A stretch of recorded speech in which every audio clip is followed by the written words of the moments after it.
Okuması sizden, dağıtması benden. Sevabı benden. Okuması da benden olacak. Evet, hediye ediyoruz değerli kardeşlerim. Cennetin isimleri burada. Cehennemin isimleri burada. Bunlar ahiret suali. Sağ ol abicim, sağ ol. Evet, ahiret sualleri burada. Ahirette hepimize sorulacak. Ahirette herkese sorulacak sualler burada, hediye ediyoruz.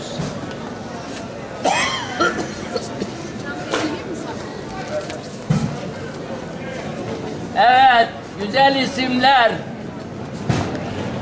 Yüce Allah'ımızın 99 Esma-ül Hüsnası, 200 tane Yüce Peygamberimizin isimleri. Al abla, bu isimleri bulamazsın her yerde. Amca bunları sen kendin mi hazırladın? Evet, ne oldu, beni mi çekiyorsun? Çekeyim. Evet. Ne için dağıtıyorsun amca? Hayır için ya. Yani kendin mi bunu hazırladın? Evet, hazırlıyoruz. İki kardeş.